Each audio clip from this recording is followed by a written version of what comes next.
이 세상에 고통과 악이 만연해 있는 현실 때문에 많은 사람들이 하나님을 믿기를 거부하고 심지어 교회 다니는 사람들조차 혼란스러워하는 그런 경우들이 있습니다. 특히 이제 예기치 않은 어떤 그런 죽음이 발생할 때 더더욱 그런 것 같습니다. 이틀 전에 일어난 서울 시청역 역주행 교통사고로 요즘 떠들썩하죠. 아직 사고의 정확한 원인은 발표되지 않은 걸로 알고 있습니다만 결과적으로 보행자 9명이 숨졌고 그 외에도 또 여러 부상자들이 발생했습니다. 또 지난 6월 24일에도 경기도 화성에 있는 그 리튬 전지 공장 화재로 인해서 23명이 안타깝게 사망했습니다. 이런 일들이 사실은 굉장히 비일비재하게 일어났는데 그리스도인은 이러한 사건들을 어떻게 이해하고 어떻게 바라봐야 할까요? 하나님께서 정말로 전능하시고 정말로 선하시다면 그러면 왜 이런 끔찍한 일들이 벌어지도록 허락하시는 걸까요? 2001년 9월 11일에 알카에다 테러범들이 비행기 4대를 장악해서 세계무역센터 쌍둥이 빌딩과 미 국방부 본부인 펜타곤의 일부에 충돌해서 당시에 온 세계에 충격을 안겨다 줬던 사건이 있습니다. 이 9.11 테러 사건으로 인해서 약 3,000명이 사망했습니다. 이 사건이 일어난 직후에 그레이스 커뮤니티 교회의 존 메가더 목사가 CNN 레리 킹 쇼의 게스트로 초대를 받아가지고 갔었는데 호스트인 레리 킹이 존 메가더에게 이렇게 질문했습니다.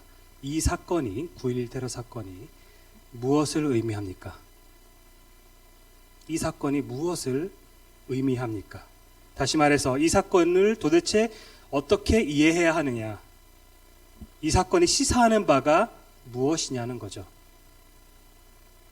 아마 대부분의 그리스도인은 제 생각에는 그 자리에서 그런 질문을 받게 되면은 너무 안타까운 사건이다.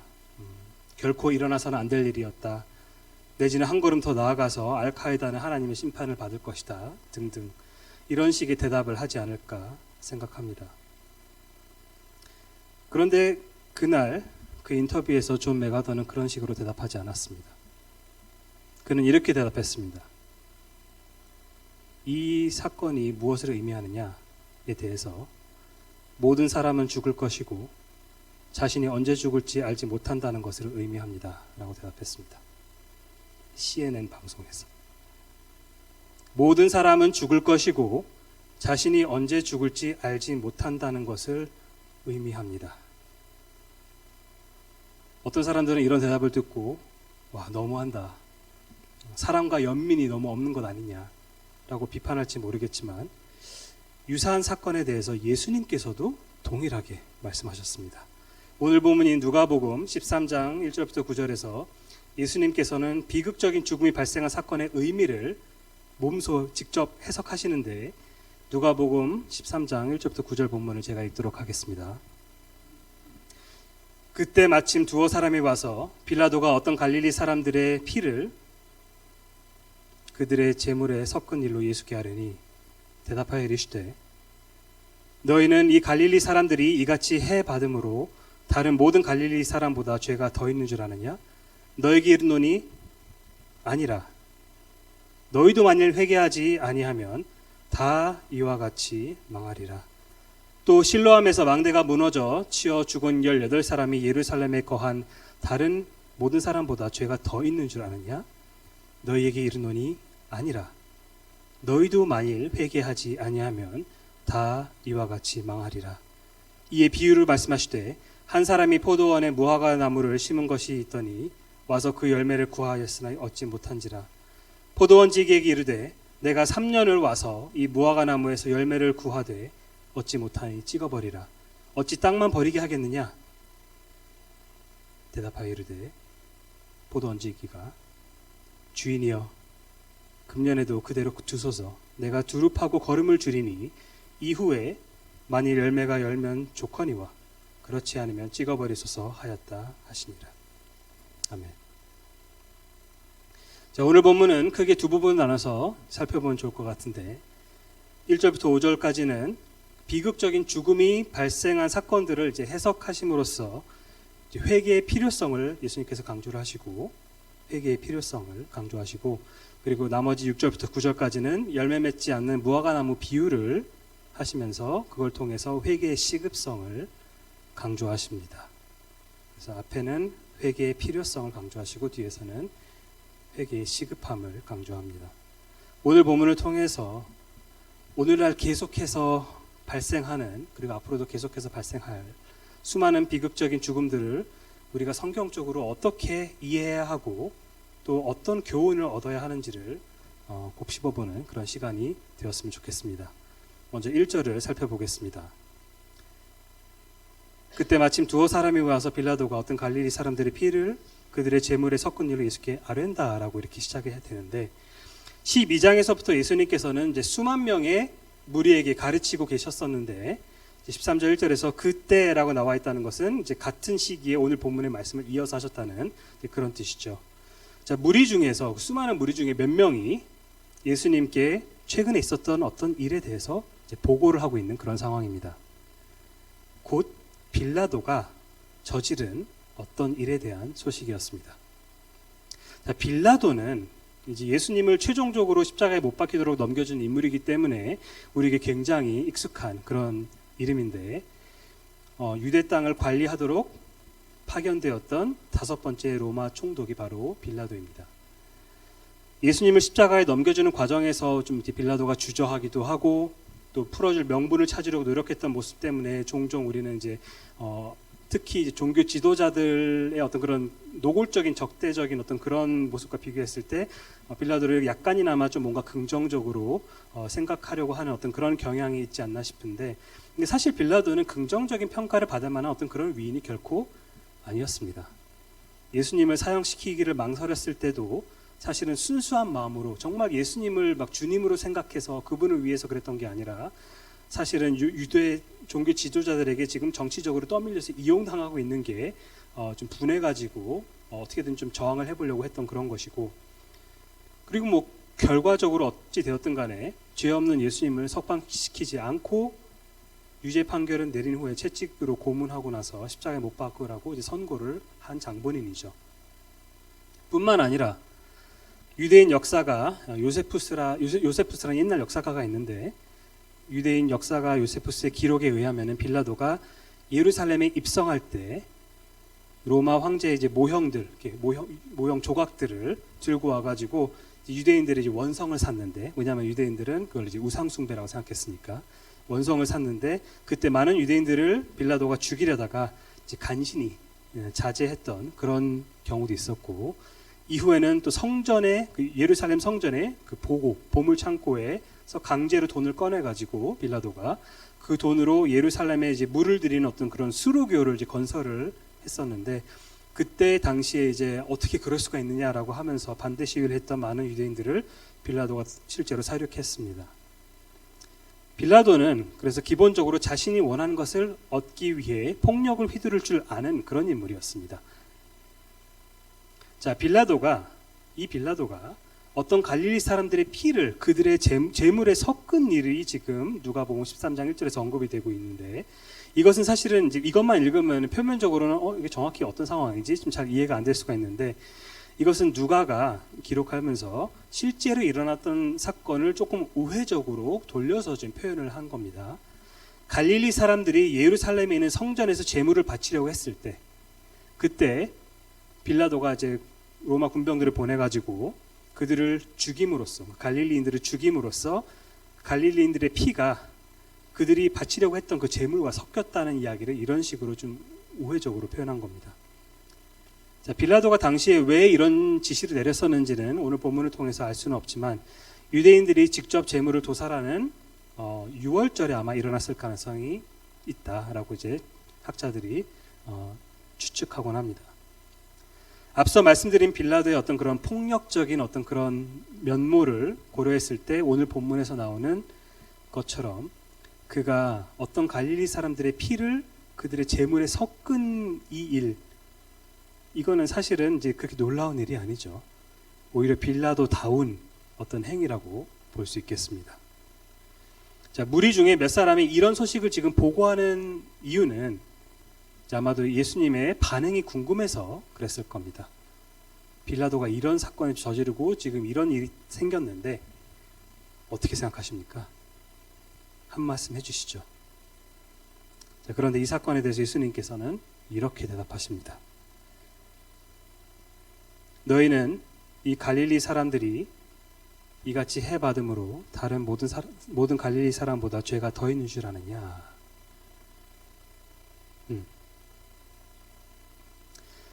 당시의 유대인들은 누군가에게 고난이 생기거나 아니면 비극적인 어떤 그런 죽음을 맞게 되면 그것이 그가 다른 사람들보다 더 특별히 더 심각한 어떤 죄인이었기 때문에 하나님께 지금 벌을 받고 있는 것이다 라고 그런 식으로 생각을 했었습니다. 그래서 예를 들면은 이제 구약 성경이긴 하지만 욥기를 보시면은 욥기 4장 7절에서 욥의 친구 엘리바스가 위로한답시고 하다가 이제 아무튼 결국에는 좀 지혜가 부족한 말들을 많이 하는데 욥기에서 엘리바스가 뭐라고 말하냐면 생각하여 보라 죄 없이 망한 자가 누구인가 정직한 자의 끊어짐이 어디 있는가 라고 이제 무지하게 했던 그 조언에서도 그러한 발상이 녹아 있습니다. 다시 말해서 이 생애에서 죄 없이 망하는 망하는 그런 경우는 없기 때문에 죄가 없는 상태에서 망하는 경우는 없기 때문에 나에게 뭔가 안 좋은 일이 벌어졌다면 그것은 무조건 나의 어떤 특정 죄가 원인으로 작용해서 그렇게 된 것이라는 어떤 그러한 개념입니다. 비슷하게 요한복음 9장 2절에서도 제자들은 동일한 생각을 가지고 예수님께 질문을 이렇게 합니다. 랍비여, 예수님께 이제 질문하는 겁니다. 랍비여, 이 사람이 맹인으로 난 것이 누구의 죄로 인함이니까? 자기니까? 그의 부모니까? 눈앞에 맹인이 있는데 이 사람이 지금 누구 때문에 선천적으로 지금 이렇게 된 것입니까? 그러니까 누구의 탓이 있다라고 전제를 깔고 질문을 하는 겁니다. 선천적으로 눈이 멀어서 태어났다면 본인이나 아니면은 적어도 부모의 어떤 잘못이 있었기 때문에 인과응보로 뭔가 벌을 받지 않았겠느냐라는 어떤 그러한 생각으로 요한복음 9장에서 제자들이 그렇게 질문했던 거죠.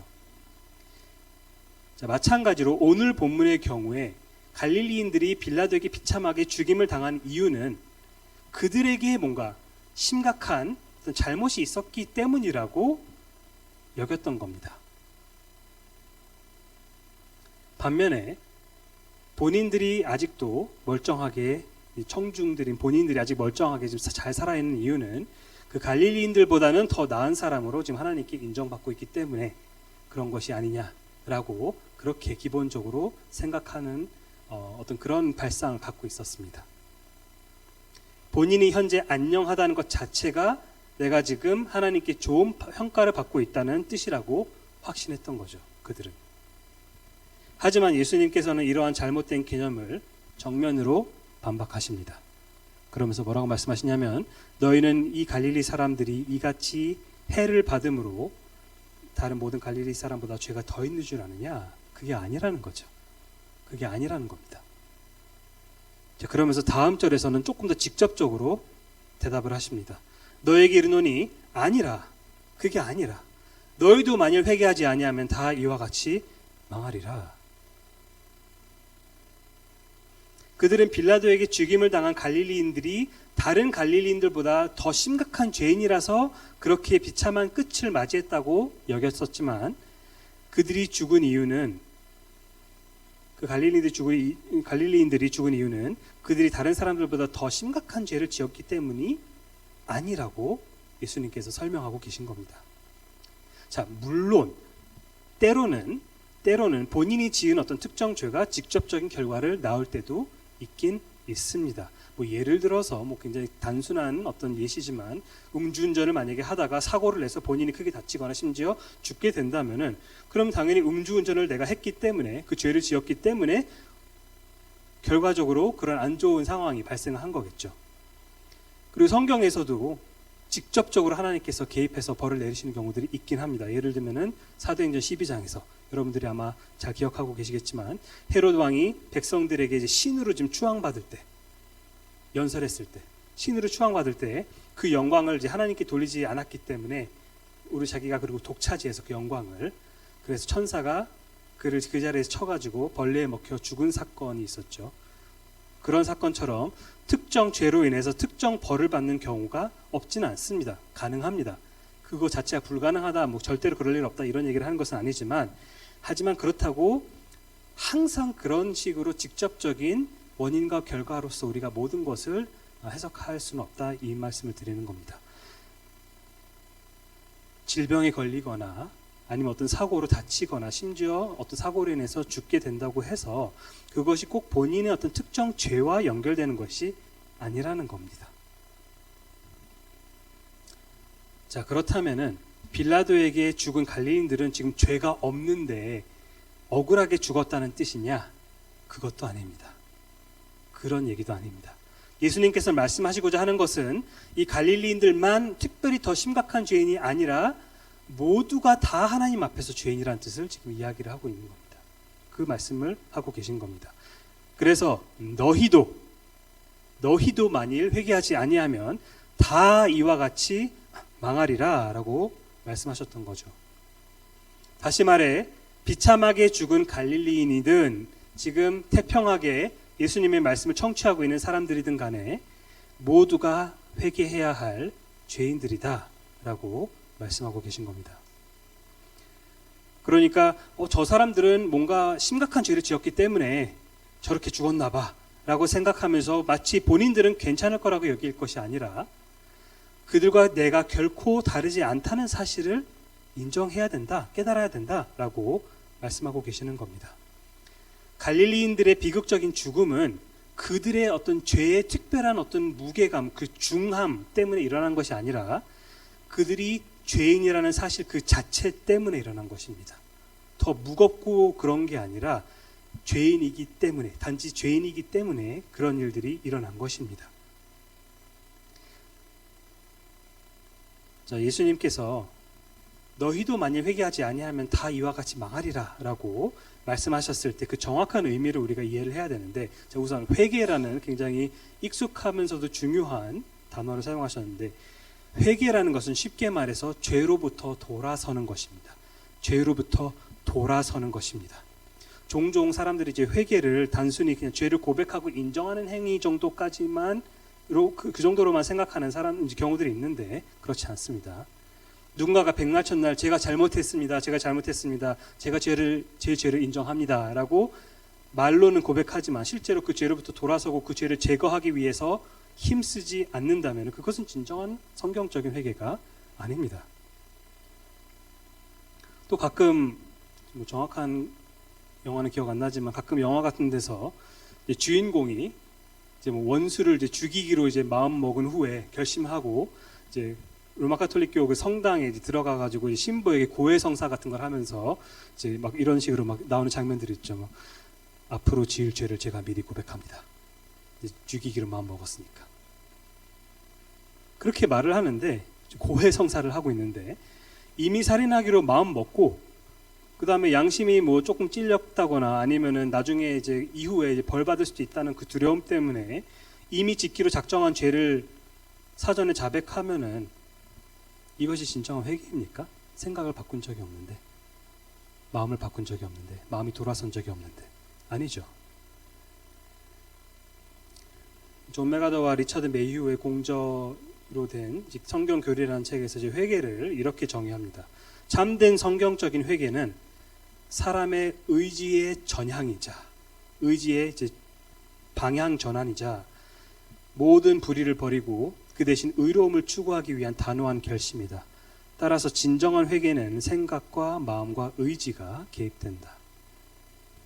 자, 주님께서는 이렇게 회개하지 아니하면 다 이와 같이 망하리라 라고 말씀하셨는데, 여기서 이제 이와 같이라는 것은 방금 앞에 그 소식에서 언급되었던 갈릴리인들과 마찬가지로 라는 그런 뜻입니다. 자, 근데 이제 그게 그들과 똑같이 그렇게 빌라도한테 죽을 것이다 이런 뜻은 아니고, 자, 망하리라 라는 말은 적어도 이 구절에서는 단지 어떤 육체적인 죽음을 의미하는 것이라기보다는 영원한 죽음, 곧 영원한 형벌을 의미한다고 봐야 합니다. 이 망하리라라고 말하는 그 헬라어 그 동사가 경우에 따라서는 육체적인 실제 죽음을 의미할 때도 있긴 하지만, 근데 이제 예수님께서 여기서 너희도 회개하지 아니하면 갈릴리인들처럼 빌라도에게 살해당할 것이다 라거나 빌라도한테 죽고 싶지 않으면 회개해라 이 얘기를 하신다는 그런 뜻이 아니고, 아니면 또 회개하지 않으면 그들처럼 갑작스러운 어떤 그런 죽음을 맞게 될 것이다 조심해 이런 의미로 말씀하고 계신 것이 아니죠. 회개하지 않으면 너도 갑자기 집에 돌아가는 길에 벼락 맞아 죽을 수도 있다 이 얘기를 하시는 게 아닙니다. 여기서 말하는 망하다 또는 멸망하다라는 단어는 오히려 우리가 잘 알고 있는 요한복음 3장 16절에서 이는 독생자를 믿는 자마다 멸망하지 않고 영생을 얻게 하려 하심이라 해서 그 멸망, 그 영생이랑 대조되는 그 멸망, 그거는 지옥에서의 영원한 형벌을 의미하는 거죠. 영원한 멸망, 그걸 의미하는 겁니다. 마찬가지로 오늘 본문에서도 멸망이라는 것은 육체적인 죽음을 당하기 싫으면은 그러면은 회개해라 이 뜻이 아니라 이 영원한 멸망을 당하고 싶지 않으면은 회개해야 된다라고 말씀하고 계신 겁니다. 달리 말해서 회개하면은 비극적인 죽음을 맞지 않으리라라는 뜻이 아니라 회개하면 하나님의 진노의 심판을 면하게 될 것이다 라는 그런 의미입니다. 한 번 죽는 것은 사람에게 정해진 것이요 그 후에는 심판이 있으리니 라고 말하는 히브리서 9장 27절과 마찬가지로 주님께서는 회개하지 않는 모든 죄인들에게 이 말 하나님의 심판에 대해서 지금 경고하고 계시는 겁니다. 아직 회개하지 않은 채 살아가고 있는 그런 죄인들이 여전히 그럼에도 불구하고 숨을 쉬고 있는 이유는 자비로우신 하나님께서 그들에게 회개할 기회를 조금 더 허락하고 계시기 때문에 그렇습니다. 그리고 하나님의 자비와 긍휼은 로마서에서도 잘 나오지만은 왜 이 사람은 이렇게 갑자기 일찍 빌라도한테 칼 맞아 죽고 왜 저런 사람들 똑같이 안 믿고 있는데 이렇게 오래 장수할 수 있느냐? 그 긍휼은 하나님께서 마음대로 정하시는 것이기 때문에 우리가 똑같았던 규칙 같은 것들을 하나님께 요구할 수 있는 건 아닙니다. 자, 조금은 다른 맥락이지만 베드로후서 3장 9절 후반부에서 베드로가 이렇게 말합니다. 오직 주께서는 너희를 대하여 오래 참으사 아무도 멸망하지 아니하고 다 회개하게 이르기를 원하시느니라. 그러니까 주님께서는 하나님께서는 죄인들이 멸망하는 것을 막 기뻐하고 즐거워하는 그런 분이 아니라는 뜻입니다. 그래서 한편으로는 모든 죄인들이 다 회개해서 오는 것을 한편으로는 원하시지만은 하지만 또 동시에 하나님의 더 큰 어떤 뜻에는 일부가 구원을 받고 그리고 일부는 구원을 받지 않는 어떤 그러한 하나님의 어떤 택하심의 그 계획도 있기 때문에 이제 이런 것들을 종합적으로 우리가 함께 고려해서 이해를 해야 합니다. 자, 하지만 뒤에서 다시 강조되겠지만 이 하나님의 인내와 자비는 무한정 주어지는 것이 아닙니다. 하나님께서는 무한히 자비로우시고 무한히 인내를 가지신 분이시지만은 그거를 항상 동일한 무한하게 끝이 없이 우리한테 제공하실 그런 의무는 없으십니다. 더구나 하나님께서는 각 사람의 목숨을 언제 걷어가실지도 알 수 없기 때문에 이게 느긋하게 생각할 수 있는 문제가 결코 아니라는 뜻입니다. 다음 구절에서 예수님께서는 또 다른 사건을 예로 드십니다. 4절을 보시면은 또 실로암에서 망대가 무너져 치어 죽은 18사람이 예루살렘에 거한 다른 모든 사람보다 죄가 더 있는 줄 아느냐. 실로암 많이 들어본 지명인데 예루살렘 남동쪽에 위치한 어떤 저수지입니다. 정확한 원인은 알 수 없지만 그곳에 이제 망대가 있었는데 지금 무너져서 예루살렘 주민 중 18명이 사망한 어떤 그런 사건이 근래에 있었나 봅니다. 여기서 개역개정은 이제 2절과 동일하게 지금 이 4절에서 죄가 있다, 죄가 뭐 더 있는 줄 아냐 할 때 그 죄가 있다라고 똑같이 번역했는데 사실 원어로는 2절과 4절은 조금 다릅니다. 이제 2절에서는 딱 죄에 대해서 말하는 게 맞고 이 4절에서는 이제 같은 의미긴 하지만 빚이라는 그런 의미입니다. 빚을 지다 할 때 빚. 사실상 죄와 같은 의미로 사용된 것은 맞지만 엄밀히 말하면 이 4절에서는 하나님께 갚을 수 없는 빚을 진 죄를 이야기를 하고 있는 겁니다. 2절에서 말씀하신 것과 마찬가지로 예수님께서는 이 건물 붕괴로 죽은 18명이 예루살렘에 거주하는 나머지 모든 사람들보다 특별히 더 악한 죄인이기 때문에 그렇게 죽은 것이 아니라고 설명하고 계신 겁니다. 5절을 보면 3절에서 하셨던 동일한 경고를 주님께서 하고 계시는데 너희에게 이르노니 아니라 그게 아니다. 너희도 만일 회개하지 아니하면 다 이와 같이 망하리라. 동일한 말씀을 하시는데 다시 말씀드리지만 주님께서는 이러한 비극적인 죽음을 맞게 된 사람들이 특별히 더 다른 사람들보다 큰 죄를 지었기 때문에 이렇게 된 것이 아니다라고 해석을 하고 계신 겁니다. 예수님의 해석이 그렇습니다. 하지만 그렇다고 또 반면에 인생이 그런 거지 뭐 태어났으면 언젠가는 죽는 거고 그냥 하루하루를 소중하게 여기고 감사하게 살면 되지 와 같이 막연한 어떤 그런 그냥 무신론자도 할 수 있는 어떤 그런 이야기로 마치 인생이 지금 이 인생이 전부인 것처럼 말하고 계시는 것도 아닙니다. 오히려 다른 이야기를 좀 하고 계시죠.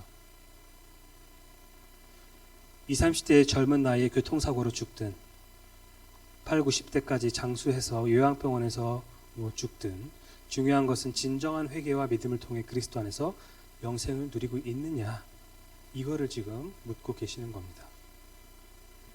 윌리엄 핸드릭슨이라는 주석가는 이 대목에서 이렇게 말합니다. 청중의 각 사람은 자신의 마음과 삶을 점검하고 자신에게 이 질문을 던져야 한다. 내 삶에서 내가 사탄에서 하나님께로, 어둠에서 빛으로, 죄에서 거룩함으로 넘어가는 기본적인 변화가 이루어졌는가? 내가 진정으로 회개했고 정말로 하나님을 전적으로 신뢰하며 그분만을 섬기고 있는가? 다시 말해 나는 회심했는가? 이런 질문을 던져야 한다. 만약 그렇지 않다면 하나님께 그 중요한 단계를 밟을 수 있게 해달라고 구하라. 예수께서 말씀하신다. 너희도 만일 회개하지 아니하면 다 이와 같이 망하리라. 저도 그렇지만 여러분 주변에도 아마도 나는 나중에 죽기 전에 복음 믿고 천국 갈 거야. 그 전까지는 성경이 허락하지는 않지만 내가 하고 싶은 것들을 충분히 즐기고 싶어. 이런 식으로 이제 말을 하는 사람들이 있지 않습니까? 이런 생각에는 여러 가지 문제가 있지만 크게는 이제 두 가지 문제가 있습니다. 첫째는 일단은 본인이 마음만 먹으면 내가 복음을 언제든지 믿을 수 있을 것이라 착각하는 것. 복음을 믿는다는 것이 마치 내 의지로 내가 내 노력으로 내가 아무 때나 그냥 결심할 수 있는 것처럼 착각하는 것. 이게 첫 번째 착각이고, 그 다음에 두 번째는 본인이 언제 죽을지 모른다는 것입니다. 나중에 죽기 전에 믿을 거야 라고 말은 하지만 본인이 언제 어떻게 얼마나 갑작스럽게 죽게 될지 아무도 모르는 거지 않습니까? 전도서 8장 8절에서 솔로몬은 이렇게 말합니다. 바람을 주장하여 바람을 움직이게 할 사람도 없고 죽는 날을 주장할 사람도 없으며. 누가 죽는 날을 주장할 수 있겠습니까? 하나님 한 분밖에 안 계시죠. 따라서 죄악된 삶을 회개하고 복음을 믿는 중대한 문제를 미루는 것은 너무나도 어리석은 일입니다. 20세기의 선교지에서 순교한 여러분도 잘 알고 계시는 짐 엘리엇이 일기장을 쓴 게 있는데 그 일기장에 이런 말이 적혀져 있습니다. 죽어야 할 때가 올 때 죽기만 하면 되도록 준비되어 있어라. 죽어야 할 때가 올 때 죽기만 하면 되도록 준비되어 있어라. 그때 가서 이제 믿어야 되는데 어떻게 믿는 거지? 이러지 말라는 뜻이죠. 짐 엘리엇은 자신의 죄를 회개하고 오직 주 예수 그리스도의 십자가만을 의지함으로써 뭔가 이른 죽음을 맞을 준비가 되어 있었습니다. 저와 여러분은 어떻습니까? 예수님의 경고의 말씀을 듣고 진정으로 회개하셨습니까? 그렇지 않으면 우리 죄 가운데 영원히 멸망할 것이라고 주님께서 말씀하고 계십니다. 자, 1절부터 5절까지는 비극적인 죽음이 시사하는 바를 설명하시면서 회개의 중요성을 강조하셨다면 6절부터 9절에서는 비유를 통해서 회개의 시급성을 강조하십니다. 이에 비유를 말씀하시되 한 사람이 포도원에 무화과 나무를 심은 것이 있더니 와서 그 열매를 구하였으나 얻지 못한지라.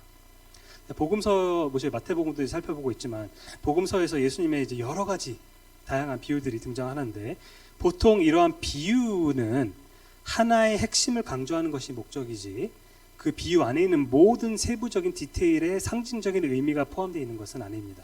보통 그렇습니다. 따라서 비유를 읽으면서 각 디테일에 무엇을 의미하는지 그 뭐 1대1 대응으로 이거는 이걸 의미하고 저건 저걸 의미하고 또 여기서는 또 이러한 뭔가 단어가 나오는데 이건 또 이걸 의미하고 그런 식으로 찾으려고 하기보다는 그 비유를 통해서 주님께서 말씀하고자 하시는 그 핵심 주제가 무엇인지 집중하는 것이 훨씬 더 안전합니다. 안 그러면 해석이 되게 이상해질 수가 있습니다. 다시 말해서 어떤 세부 사항은 그러니까 이제 비유가 있으면 이건 상징적인 거고 이것이 이제 시사하는 현실적인 그 부분이 있지 않습니까? 비유의 어떤 세부 사항은 이 현실에 딱 들어맞지 않을 수 있는 건데, 근데 억지로 끼워 맞출 필요는 없다는 겁니다. 비유라는 것 자체가 원래 그거를 목적으로 하는 것이 아니기 때문에 그렇습니다. 자, 한 사람 포도원에 무화과 나무를 심은 것이 있다라고 나오는데, 한 사람이 포도원에 무화과 나무를 심은 것이 있다. 성경에서 무화과 나무는 종종 이스라엘을 상징합니다. 여기서도 이제 그렇게 볼 수 있는데, 특히 이제 이 구절은 미가서 7장 1절을 연상시키는 그런 구절입니다. 미가서 7장 1절에 재앙이로다 나여 나는 여름 과일을 딴 후와 포도를 거둔 후 같아서 먹을 포도송이가 없으며 내 마음에 사모하는 처음 익은 무화과가 없도다 라고 이렇게 이야기를 하는데, 자, 오늘 본문에서 이 주인이 자기 포도원에 무화과 나무를 심었기 때문에 기본적으로는 방치되어 있는 어떤 그런 무화과 나무는 이제 아니겠죠. 기본적으로 관리가 잘 되는 그런 환경이었을 겁니다. 다시 말해서 무화과 나무 어떤 외부적인 어떤 요인 때문에 그런 문제가 뭔가 부족했기 때문에 그런 게 생겼던 거는 아니라고 생각할 수 있습니다. 열매가 맺혔을 것으로 예상되는 그 시기에 주인이 와서 그 열매를 구경하였으나 얻지 못했다 라고 나옵니다. 얻지 못했다. 그러자 주인은 7절에서 포도원지기에게 이르되 내가 3년을 와서 이 무화과 나무에서 열매를 구하되 얻지 못하니 찍어버리라. 어찌 땅만 버리게 하겠느냐. 이렇게 말합니다. 자, 여기서 포도원지기가 등장하는데, 이제 어떤 이들은 이제 포도원지기가 예수님을 가리키고 이제 포도원의 주인이 하나님 아버지일 수도 있다, 뭐 이런 식으로 이제 설명을 하는데, 아까 말씀드렸던 것처럼 이제 본문을 통해서 명확하게 파악하기가 좀 어렵고, 그거는 무엇보다도 포도원 주인과 포도원지기가 구체적으로 누구인지가 중요한 것이 아니라, 중요한 것은 무화과 나무가 열매를 맺지 못하고 있다는 겁니다. 그게 포인트입니다. 무화과 나무가 열매를 맺지 못하고 있다. 자, 원래 무화과 나무는 매년 열매를 맺어야 되는데 그게 정상인데 3년 동안 열매를 얻지 못했다고 말하고 있습니다. 그래서 어떤 사람들은 이 비유를 또 막 확대 해석해서 이 3년이 예수님의 공생의 사역 3년을 가리키는 것 아니냐라고 막 그렇게 주장을 하는데, 누가복음에는 예수님께서 3년 동안 사역한다는 말이 나오지도 않습니다. 그리고 여기서 3년은 말 그대로 비유 내에서 포도원의 주인이 1년도 아니고 2년도 아니고 3년씩이나 오래 기다렸다. 그냥 이제 그 정도로만 이해를 해도 충분합니다. 충분히 시간을 줬다는 그런 뜻이죠. 충분히 시간을 줬다. 자, 무화과 나무가 이스라엘을 상징하고 있기 때문에 이것은 당연히 이스라엘이 하나님께서 요구하신 영적 열매를 맺지 못했다는 것을 예수님께서 지금 비유를 통해서 말씀하고 계시는 겁니다. 앞에서 예수님께서 말씀하신 1절부터 5절 내용까지 우리가 감안해서 생각해 보면은 특히 이스라엘이 회개하는 그 열매까지도 맺지 못했다는 겁니다. 회개조차도 하지 않았다. 가장 기본적인 것인데 그것조차 하지 않았다. 주인은 포도원지기에게 이런 열매가 없는 나무는 필요 없으니 그냥 찍어버리라 라고 이렇게 말하고 있습니다. 이어서 어찌 땅만 버리게 하겠느냐. 이제 어찌 땅만 버리게 하겠냐라는 거는 이제 무화과 나무가 이제 땅의 영양분을 굉장히 많이 흡수하는 그런 이제 나무이기 때문에 어차피 열매를 맺지 못하는 나무면은 그 영양분을 자꾸 이제 빨아들이게 하는 것조차 아까우니까 그냥 제거해 버리자라는 그런 뜻입니다. 자, 그러자 포도원지기가 8절을 보시면 대답하여 이르되 주인이여 금년에도 그대로 주소서 내가 두루 파고 거름을 줄이니 이렇게 이야기를 이어갑니다. 포도원지기가 주인에게 딱 1년만 더 기회를 줘보자고 청하고 있는 거죠.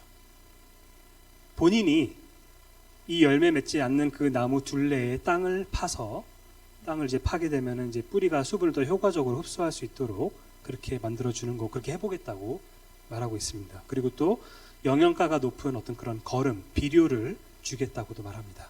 특별히 좀 더 1년 동안 신경 써서 해주겠다. 이 무화과 나무는 아까 말씀드렸던 것처럼 이미 지난 3년 동안 정성껏 관리를 받아왔기 때문에 열매를 맺는 것이 사실은 당연한 상황이지만 포도원지기의 간청으로 바로 버려지는 것이 아니라 1년 더 열매를 맺을 기회를 지금 얻게 된 것입니다. 이것은 자격 없는 죄인들과 이스라엘을 곧바로 멸망시키지 않고 기다리신 하나님의 인내를 보여줌과 동시에 이제 시간이 얼마 남지 않았기 때문에 시급한 상황이라는 사실을 또한 표현하고 있습니다. 9절에서 포도원지기가 계속해서 말합니다. 이후에 만일 열매가 열면 좋거니와 그렇지 않으면 찍어버리소서 하였다 하시니라. 남은 1년 동안 8절에서 포도원지기가 말한 것처럼 잘 관리해서 열매가 맺히면 그러면은 찍힘을 당하지 않겠죠. 좋거니와.